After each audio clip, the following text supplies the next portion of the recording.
അല്ല, കേന്ദ്രമന്ത്രിയുടെ ജനാധിപത്യ വിരുദ്ധമായ ഭരണഘടനാ വിരുദ്ധമായ പരാമർശങ്ങൾക്കൊന്നും മറുപടി പറയാൻ ഉദ്ദേശിക്കുന്നില്ല. അദ്ദേഹം എപ്പോഴും പറഞ്ഞുകൊണ്ടിരിക്കുന്നത് ഏതാണ്ട് ഇതേപോലെ തന്നെയുള്ള പരാമർശങ്ങൾ തന്നെയാണ്. അതാണല്ലോ മുമ്പ് ഉന്നത കുലജാതനാവണം, പട്ടികജാതി പട്ടികവർഗ മേഖലയിലുള്ള വകുപ്പുൾപ്പെടെ കൈകാര്യം ചെയ്യാൻ അർഹത നേടേണ്ട വളരെ പ്രധാനപ്പെട്ട കാര്യം അതാണെന്ന് അദ്ദേഹം പറഞ്ഞു വെച്ചിട്ടുണ്ട്. അതോടൊക്കെ പ്രതികരിക്കുക എന്നുള്ളതൊന്നും കേരളീയ സമൂഹത്തിൽ ആരും ആഗ്രഹിക്കുന്ന ഒന്നല്ല.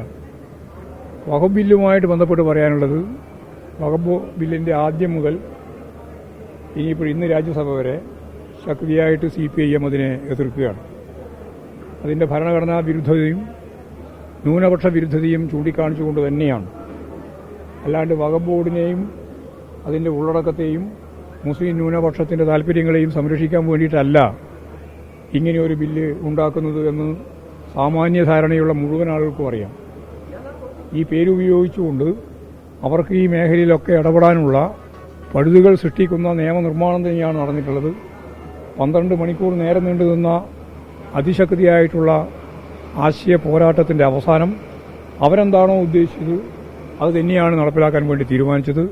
അത് തന്നെയാണ് ഇന്ന് രാജ്യസഭയിലും നടക്കാൻ പോകുന്നത്. അപ്പോൾ ഒരു അമിതാധികാര വാഴ്ചയുടെ കോർപ്പറേറ്റ് മാനേജ്മെന്റ് താൽപര്യത്തെ ഒരു ഹിന്ദു രാഷ്ട്രം എന്ന് പറഞ്ഞാൽ ഹിന്ദുത്വ രാജ്യം, ഒരു മതരാഷ്ട്രം, ഈ ഒരു ലക്ഷ്യത്തിലേക്ക് നീക്കുന്നതിന് വേണ്ടിയുള്ള നിരവധിയായ അണിയറ പ്രവർത്തനങ്ങളിൽ മുമ്പ് മതാധിഷ്ഠിതമായ രീതിയിലുള്ള പൌരത്വ ഭേദഗതിയെ എങ്ങനെയാണോ അവർ കൈകാര്യം ചെയ്തത് അതുപോലെ തന്നെയാണ് ഏക സിവിൽ കോഡിന്റെ ഭാഗമായാലും ഇനി വരാൻ പോകുന്ന ഒരു രാജ്യം ഒരു തെരഞ്ഞെടുപ്പ്, ഒരു രാജ്യം ഒരു ഭാഷ, ഒരു രാജ്യം ഒരു നേതാവ് തുടങ്ങിയിട്ടുള്ള മുഴുവൻ കാര്യങ്ങളിലും കേന്ദ്രീകൃതമായ സ്വേച്ഛാധിപത്യപരമായ നിലപാടിലേക്കാണ് ഈ രാജ്യത്ത് നീക്കാൻ BJP സംഘപരിവാർ വിഭാഗം RSSന്റെ അതാണ് ന്യൂക്ലിയസായി പ്രവർത്തിക്കുന്നത്, അതിന്റെ നേതൃത്വത്തിൽ നടന്നുകൊണ്ടിരിക്കുന്നത് എന്നുള്ളതിന്റെ കൃത്യമായ അടയാളപ്പെടുത്തലാണ് വഖഫ് ബില്ലുമായിട്ട് ബന്ധപ്പെട്ട് ഇന്നലത്തെ ചർച്ചയും മറുപടിയും ഇന്ന് നടക്കാൻ പോകുന്ന ചർച്ച, രാജ്യസഭയിലെ ചർച്ചയും എന്ന കാര്യത്തിൽ യാതൊരു സംശയവും.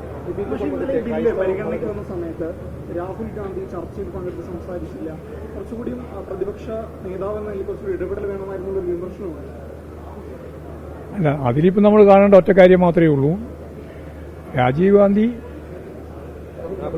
രാഹുൽ ഗാന്ധി ലോക്സഭക്കകത്തും പുറത്തും ഇക്കാര്യത്തിൽ ശക്തമായ വിമർശനം ഉന്നയിച്ചിട്ടുള്ള രാഷ്ട്രീയ നേതാവ് തന്നെയാണ്. അതിലെന്തുകൊണ്ടാണ് ഇന്നലെ താമസിച്ചത് എന്നൊന്നും എനിക്ക് പറയാൻ അറിയുന്നതല്ല. പക്ഷെ അതുകൊണ്ട് മാത്രം രാഹുൽ ഗാന്ധിയുടെയും കോൺഗ്രസിന്റെയും ഇക്കാര്യത്തിലുള്ള നിലപാടിനെ സംബന്ധിച്ചിടത്തോളം നമുക്ക് എന്തെങ്കിലും രീതിയിൽ വിമർശനാത്മകമായിട്ട് ഉന്നയിക്കാൻ കഴിയുന്നില്ല. കാരണം അവരെല്ലാം കൂടിച്ചേർന്ന് നടത്തിയിട്ടുള്ള ഒരു പ്രതിരോധം തന്നെയാണ് 12 മണിക്കൂർ ചർച്ചയിലേക്ക് ലോക്സഭയിൽ എത്തിയത് എന്നുള്ളത് സത്യമാണ്. അല്ല, അദ്ദേഹത്തെ പറ്റി ഞാൻ പറഞ്ഞു, ഒരു വ്യക്തിയല്ലോ, എല്ലാവരും കൂടി ചേർന്നിട്ടല്ലേ 12 മണിക്കൂറായത്. അത് നമ്മൾ കണ്ടാൽ മതി.